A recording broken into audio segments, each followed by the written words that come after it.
Assalamualaikum warahmatullahi wabarakatuh, Badai Priangan. Kembali lagi di Perspektif Priangan.com. Kali ini kita akan membahas soal penjaringan calon anggota legislatif di daerah. Kenapa ini penting dibahas?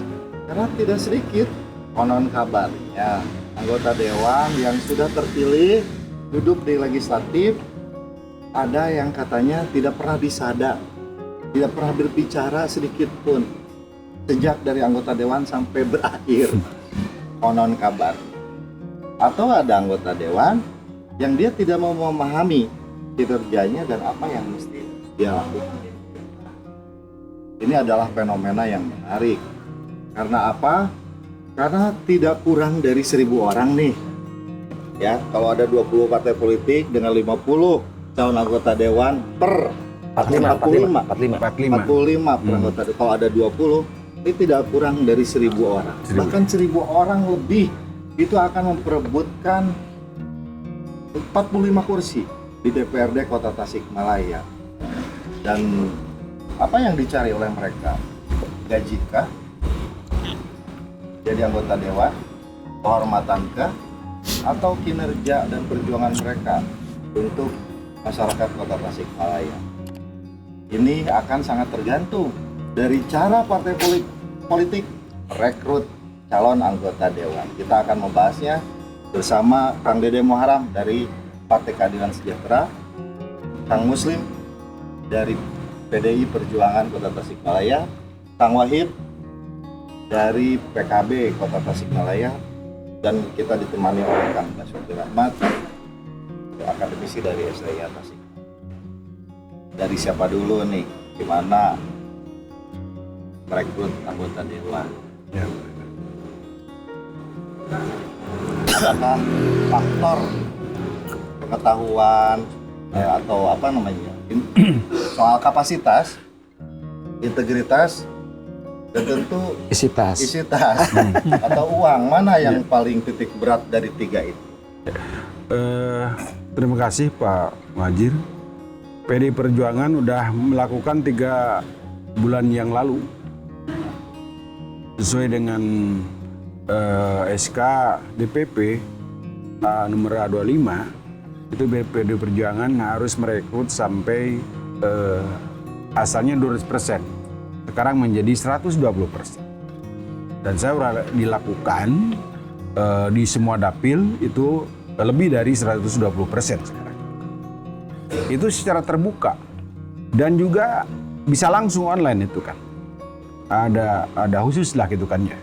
Di media udah diberitahukan bahwa PDI Perjuangan sudah merekrut.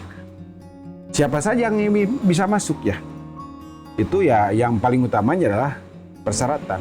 Yang pertama persyaratan dari sekolah gitu kan ya. Ya, pendidikannya ya minimal SMA lah. Berarti dari PDI sendiri ada 450 orang. Ya, 120. Iya. Kader yang siap 45 kali. Ya, hampir 60-an ya. 60-an. 45. 45. Minimal 45. 45, tapi sekarang udah 120%. Berarti kita 60-an lah, 60-an sampai 70-an. Itu pendidikan dari yang terendah SMA itu udah masuk. Ada yang dokter, ada yang apalah gitu kan. Ya ada yang ibu rumah tangga, itu bermacam-macam. Dan langsung dilakukan psikotest untuk ya mengetes kejiwaannya seperti apa gitu kan. Ya takutnya Nugelo ya itu kan ya dites. Melakukan tes semua masuk dan gratis juga, tinggal tes aja yang bayar secara online. Yang tes siapa? DPP langsung, dari DPP melakukan psikotest. Ini PDI Perjuangan walaupun bulan Maret nanti pileg udah siap. Nanti diwawancara satu persatu. Ya, untuk menentukan nomor, kalau KSB itu pasti nomor 1 gitu kan. Yang lainnya scoring. Ya, masalah pernah jadi anggota partai tahun berapa tahun gitu kan. PAC berapa tahun, DPC atau ranting atau di DPRD berapa kali kan, ini 100 itu yang di DPRD gitu kan. Itu yang dilakukan PDI Perjuangan. Di kapanpun udah siap. Kan. Jadi PDI sudah merekrut calon anggota dewan. Yeah. Dipastikan calegnya berkualitas. Iya. Insya Allah ada yang berkualitas, ada yang biasa. Ada yang di luar dari pengurus partai, ada yang dari. Karena PDI Perjuangan mempunyai target. Ya, target dari DPD langsung. Yang jadi prioritas pengusaha atau apa, Bik? Yang penting siap untuk kampanye, Siap. untuk semua biaya sendiri silakan gitu kan. Karena ke partai tidak ada. Untuk membuat baliho nanti silakan. Untuk melakukan program-program partai agar PDI Perjuangan menang di Kota Tasikmalaya itu harus dijalankan. Kalau misalnya tidak siap, mundur deh sekarang kan gitu kan. Ya. Itu yang menentukan siapa yang masuk, siapa yang lolos itu nanti DPC bersama DPD. Karena ada badan pemenangan pemilu nantinya itu seperti itu. PKB sendiri udah berapa persen nih? Ya kalau di PKB itu, kalau dulu memang ada apa bahasanya itu bagian di struktur itu ada sekarang LPP ya, Lembaga Pemenangan Pemilu. Ada lembaga khusus di SK-kan, itu ada dua, ada Lembaga Pemenangan Pemilu, ada juga lembaga saksi. Nah, yang rekrutmen berkaitan dengan caleg itu lembaga pemenangan pemilu. Dan itu sudah diinstruksikan dari mulai bulan Juni ada pencalekan dini kalau kita. Jadi pendaftaran pencalekan dini itu kita sekarang ini sudah masuk di gelombang kedua. Dan kita juga menyampaikannya memang secara terbuka. Ya kita pasang spanduk gitu kan. Di samping juga kita memberikan surat jujur karena PKB ini didirikan oleh NU. Dan kita akan mengakomodir ada representasi dari NU, kemudian juga dari Bandung NU. Dan karena memang mayoritas di PKB ini adalah yang mengenyam organisasi, baik itu di IPNU, di PMII, di Patayat, di Ansor, misalkan itu kan. Nah, inilah mungkin yang memang kami yang akan diakomodir itu presentasinya jelas. Ada kader partai, ada juga kader organisasi, dan juga kita juga ada profesi. Dan nah itu baik guru ataupun akademisi, ada juga petani. Dan alhamdulillah sampai hari ini memang dari 45 targetnya kan kalau 100% 45. Tapi kita mencoba untuk kemarin targetnya memang 200%, tapi tidak nembus di 200%. Sekarang baru di angka 50. Baru di angka 50. Tapi ini pun memang pada akhirnya kita harus putar balik bagaimana pengurus DPC sama LPP ini bagaimanapun sekarang lagi dibiarkan dalam artian untuk melakukan sosialisasi sekarang dan nanti berkaitan dengan sama karena posisinya nanti akan ada yang terdelet ini. Ada yang terbuang kan gitu. Ada yang terbuang. Apa membuangnya itu? Nah, LPP sudah membuat indikator-indikator berkaitan dengan keseriusannya, kesiapannya. Itu salah satunya misalkan dia sudah harus mempunyai tim itu dari mulai tingkatan dapil, kecamatan, kelurahan sampai ke TPS. Bukti keseriusannya itu kan itu. Yang kedua juga melakukan dari sekarang sudah melakukan kerja-kerja sosial. Nah, memang kita juga ini biasa dimanapun berkaitan dengan pasti yang akan terjadi ini berkaitan dengan nomor urut tadi. Dan ini pasti sama ada scoring sih sebenarnya dari berbagai. Apakah dia pengurus DPC ada scoringnya, pengurus PAC juga scoringnya, ataupun pernah menjadi ketua itu baik itu ketua di partai politik, ketua Banom, ataupun ketua di organisasi yang lain. Itu akan menjadi poin yang sangat tinggi karena bagaimanapun ketika dia ini si caleg ini pernah menjadi ketua organisasi, ya minimal dia ini kan orang terpilih di organisasinya kan gitu lah. Ada tidak sama sekali misalkan tidak mengenyam organisasi. Dan alhamdulillah yang hari ini daftar ke PKB memang mayoritas yang punya basic di organisasi. Makanya berkaitan dengan tadi misalkan kualitasnya seperti apa, ya insya Allah karena memang kita juga porsinya memang kita kader lah. Yang diutamakan kader. Tapi juga tidak menutup kemungkinan dan kita juga menerima hari ini pun ada yang bukan kader partai, dia ikut nyalek, tapi ya otomatis ketika ikut nyalek dia harus menjadi kader kan pasalkan KTA. Barulah dia dibikinin KTA. Tapi kita ya tadi ada persentasenya itu ya dari profesi, ada petani. Jamin kadernya yang duduk di parlemen besok itu wajib. adalah orang-orang terpilih. Ya seperti hanya sekarang mohon maaf ya. Sekarang pun terbukti kan. Ya ada Pak Badru dia juga secara organisatoris dari dulu kan dia juga mantan PMI. Saya sendiri juga mungkin basicnya ada di organisasi. Ya, sekarang tambah lagi misalkan Ahmad Junior Isakan juga punya basic organisasi, dia mantan ketua KNPI gitu kan, di PMI, di Ansor kan gitu. Jadi ya mudah-mudahan tadi kalau kita juga pingin sekarang cuma 3 tapi juga insya Allah secara kualitas ya kita ke depan sih 2004 pingin banyak juga berkualitas kan gitu. Pengen banyak berkualitas. Dan berkualitas kan gitu. Oke, PKS gimana PKS? Kalau PKS sangat tertutup atau terbuka juga? Masyarakat luas bisa masuk? Iya. Atau Atas enggak lah, ini kebijakan- buat kader aja? Atas kebijakan DPP kita membuka bagi terbuka. Namun hasil sampai hari ini persentase mayoritas Kader. dari kader. Di antaranya hampir sama dengan PDI 200%, kemudian 120 dan hari ini sudah PEM 100%, tinggal menunggu SK. Salah satu di antara presentasinya dari caleg itu 30% perempuan, Iya. 15% adalah milenial. Milenial. Itu. Ketika tidak ada milenial dikembalikan oleh DPP. Oh, harus 40 ke bawah berarti? Ya, Harus untuk merekrut kader. dan ini tinggal menunggu. 40 ke bawah nggak punya duit gimana direkrut? Bagi PKS duit bukan segala-galanya. Karena fakta dan realita kader PKS banyak yang jadi tidak mengeluarkan kos yang mahal. Kasus kemarin 2019, mohon maaf perlu kami sampaikan, Kota Bandung ada seorang kader karena kehebatan modal sosialnya dia hanya habis 15 sampai 20 juta. Selama masa kampanye. Kampanye. Biasa sekali. Karena modal sosialnya Kalau PKS sama PDI, saya percaya. Iya. Pak Basuki. Kalau Karena masalah apa suara partainya lebih uang tinggi itu nomor daripada 6, suara Pak. caleg. Uang itu nomor 6. Nomor 1 Pancasila, 195.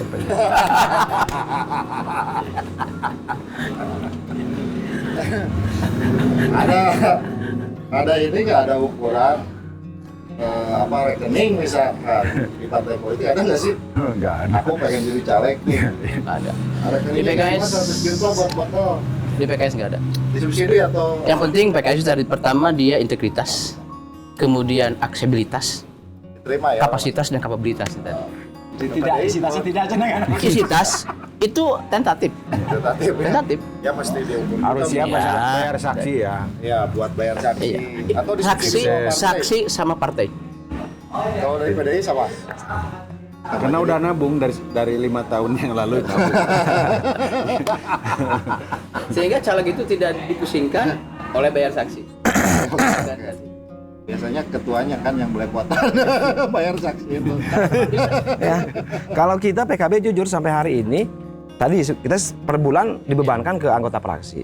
Kita per bulan nabung dan terakhirnya dibebankan kita ini kekurangannya baru nanti sama DPP. Iya. Tapi itu sudah menjadi kepastian bahwasannya saya sampaikan ke caleg juga, caleg ini jangan berpikir urusan yang lain. Silakan saja ketika memang punya anggaran untuk sosialisasi juga untuk bagaimana bisa ya tadi misalkan berkampanye ke masyarakat. Oke, tapi tadi ada sebuah ungkapan NPWP kata Kang Haji Dede itu.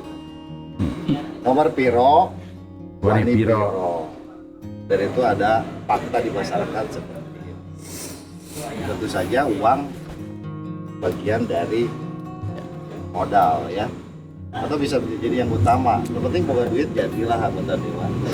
Ya, Gimana Kang Oki? begini, memang tidak bisa dipungkiri bahwa rekrutmen politik itu menjadi isu yang paling seksi di dalam berpartai gitu ya. Nah, rekrutmen politik itu kan pertama adalah ketika musim pemilu legislatif dan yang kedua adalah ketika musim pilkada gitu ya, pemilu eksekutif katakanlah begitu ya. Nah, saya mengapresiasi apa langkah-langkah partai politik dalam melakukan penjaringan gitu ya, dengan mekanisme yang tadi disebutkan gitu.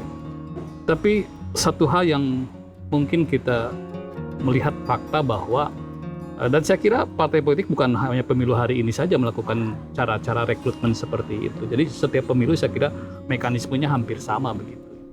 Tapi kemudian pertanyaan publik itu adalah ketika misalnya kalau pemilu itu sudah sedemikian rupa diseleksi dan tidak sembarangan gitu. Tapi ketika efektivitas parlemen misalnya gitu ya, tadi katakanlah misalnya ada anggota parlemen yang sejak dilantik sampai selesai tidak pernah berbicara sekalipun, apalagi memperjuangkan, itu saya kira fenomena yang mungkin terlihat secara nyata. Nah, saya kira ini tidak bisa kita bebankan 100% kepada partai politik, karena sistem pemilu kita, gitu ya, ini ada mengandung kelemahan, gitu ya. Saya katakan mengandung kelemahan itu ketika pemilu ini didesain secara terbuka, gitu ya. Artinya kan pemilu kita itu sistem proporsional terbuka, gitu ya. Artinya siapapun asal suaranya besar, maka dia jadi. Nah ini problem kita, makanya tadi Plus minus sih sebetulnya. tadi misalnya ada istilah NPWP dan lain sebagainya. Nah, padahal gitu, di negara-negara dengan tingkat kematangan politik dan berdemokrasi ya, ini pemilu yang cara di kita ini sudah ditinggalkan, gitu ya. Cara-cara terbuka yang begitu sangat ini liberal itu ditinggalkan. Artinya bagaimana pemilu ini memang harus menjamin bahwa keterpilihan seseorang itu berdasarkan kapasitas, kapabilitas, aksesibilitasnya gitu loh. Bukan karena faktor tadi gitu ya, karena faktor modal. Nah sekarang gitu ya, tadi saya kira setiap partai membuka jalur non kader, itu kan salah satu titik kelemahan menurut saya gitu ya. Kenapa harus dibuka non kader gitu ya? Karena ketika itu ruang itu dibuka, maka terbuka kemungkinan siapapun dengan niat apapun tanpa terkontrol dia bisa masuk. Kalau dia misalnya punya modal, gitu, punya niat jahat sekalipun, mohon maaf, bisa mulai masuk klub itu. Nah, di dalam sistem yang sudah mapan sebenarnya itu nggak boleh gitu ya. Ini khusus kader karena tadi fungsi partai itu adalah kaderisasi.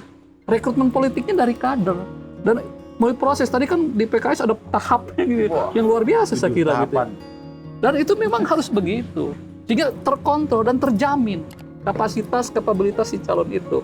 Nah, tapi saya tidak menyalahkan partai politik. Sistem kita itu memberi ruang seperti itu. Maka kalau kita mau mengurangi ini, gitu ya, saya kira di dunia akademik itu sudah didiskusikan bahwa memang sistem pemilu itu harus dievaluasi. Jadi apa nggak sebut mundur lagi? Kalau misalkan nggak di negara-negara dan pernah memang ada siklus ya, ada siklus. Negara itu suatu negara misalnya di Finlandia itu pernah di kayak kita itu sistem proporsional lalu bikin terbuka kayak sekarang, kembali lagi ke proporsional sekarang. Jadi ukurannya bukan soal kalau kembali ke masa lalu kemudian kita mundur, tapi kan keterjaminan kualitas keterpilihan seseorang. Nah tadi kan jadi komitmen semua kan bahwa ingin bahwa berkualitas, ingin banyak tapi berkualitas kan gitu ya. Ya tapi berkaitan dengan ketika tadi proporsional tertutup, kos politik kan akan murah. Gitu. Ya. Kenapa kos politik mahal hari ini? Karena salah satu di antaranya akibat dari Kalau gini, kalau secara berkaitan dengan kualitas mungkin tadi bisa dikanalisasi melalui misalkan tadi nomor urut. Tapi ketika berbicara kepercayaan masyarakat, ketika berbicara urusan tadi misalkan, berarti kan ketika banyak suara, berarti kan kepercayaan masyarakatnya itu lebih besar, walaupun dalam tanda kutip, gitu kan. Kalau melalui misalkan banyak suara itu dalam tanda kutip money politik itu jelek. Tapi kalau tanpa money politik kemudian kepercayaan masyarakatnya suaranya banyak, itu juga bisa berkualitas, Pak. Ya, sekarang soal money politik misalnya. Itu yang khawatir itu money politik yang tidak jadi kemungkinan KPU sendiri itu mentolerir money politik. 50.000. Kan ada batasan gitu loh. Nah, itu saya ini gimana gitu. Kan dihalalkan gitu, dihalalkan dalam tanda kutip kan gitu ya. Jadi memang 25.000 artinya kan gini Pak. Sebenarnya tadi itu kalau kami melihat regulasi dari Bawaslu dan KPU itu tentang uang duduk atau transfer itu sebenarnya tadi sangat manusiawi, kan tadi hanya minimal kalau tidak salah 30.000 Pak. 25. Dan itu harus diberikan bukan di masa tenang.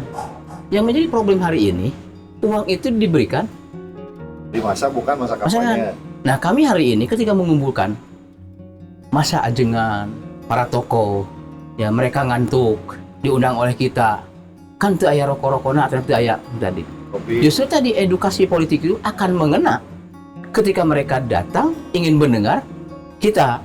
Nah, sehingga mereka ke depan itu tidak menunggu diberi sesuatu oleh kita Iya. dengan tadi.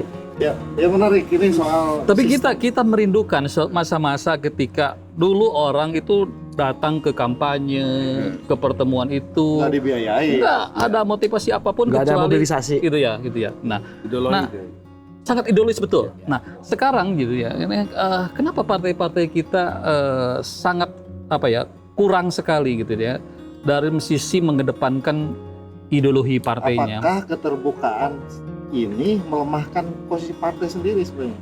Nah, jadi Karena ideologinya sekarang nggak kerasa. ya karena menurut saya itu ada hubungannya dengan sistem pemilu kita, gitu ya. Ketika pemilu itu begitu sangat liberal, kompetisinya sangat terbuka. Jadi kan ya kembali ke wujud asli partai politik ingin berkuasa, ingin dapat dukungan sebanyak-banyaknya, sehingga aspek tadi terlupakan. Nah ini semestinya undang-undang memberikan batasan gitu ya, secara proporsional gitu ya. Memang hakikat partai politik itu mengumpulkan dukungan sebanyak-banyaknya. Nah, tapi bagaimana kemudian tadi aspek-aspek yang berkaitan dengan kapasitas tetap dijamin. Misalnya begini, oke lah gitu sistem pemilu misalnya kita mau tetap memakai sistem pemilu sekarang. Coba misalnya diperketat dalam sisi persyaratan menjadi calon. Sekarang kan Satu tadi pendidikan misalnya. Nah, kemudian juga saya kira apakah hari ini masih mencantumkan nggak persyaratan bahwa seseorang untuk menjadi calon anggota itu harus berpengalaman di dalam politik dan pemerintahan? Nggak ada itu sekarang. Nggak ada. Coba kalau itu dimasukkan menjadi poin, gitu ya. Misalnya tadi, apa yang dimaksud dengan berpengalaman dalam politik dan pemerintahan? Pernah berorganisasi di tingkat apa? Itu menjadi syarat. Nah, jadi ketika itu tidak ada, gitu ya, ya itulah barangkali gitu ya, membuat para penumpang gelap masuk gitu loh gitu ya. Dan saya yakin itu akan menyulitkan partai politik. Karena kan, maksudnya kan basic Karena partai politik juga butuh penumpang gelap. Nah, iya. Baik, pembahasan yang menarik soal rekrutmen calon anggota legislatif yang ada di 3 partai setidaknya masyarakat. Ini sekaligus sosialisasi saja dari 3 partai ini. Tapi ada satu catatan yang menarik tadi disampaikan bahwa ada persoalan sistemik dalam menjaring ataupun dalam konteks demokrasi hari ini, sehingga kita tidak lagi partai politik. Masyarakat menghadapi partai politik itu tidak seantusias masa lalu yang masyarakat bergotong royong memberikan sesuatu untuk partai politik, Bahkan bikin kaos sendiri, nyablon sendiri kan. kaos sendiri, nyablon sendiri, ke jalan gitu kan, kampanye happy gitu ya. Animal gitu. Mau kakak Haji, coba pulang aja mungkin. Sekarang ada istilah tadi dengan keterbukaan sekarang itu ada istilah nomor piro wani piro, karena masyarakat tampaknya sudah apatis dan sedikit tidak memahami ideologi partai politik. Dan ini jadi evaluasi kita bersama. Mudah-mudahan nih kader-kader yang disiapkan oleh partai politik, kader terbaik yang bisa minimal berbicara, gitu ya. Kalau tidak berbicara dari mulai dilantik sampai akhir kan kebangetan. Tapi itu ada. Itu bukan parlemen atau kalau gitu mah. Kan ada itu. Ada yang tidak ngomong dari mulai dilantik sampai selesai masa jabatan. Mungkin Apalagi dalam mau hati berjuang. bicaranya. Karena ya dari hati ke hati. Kita akan bahas lagi, ketemu lagi dengan isu yang lebih menarik lagi. Terima kasih. Assalamualaikum warahmatullahi wabarakatuh. Waalaikumsalam. Jadi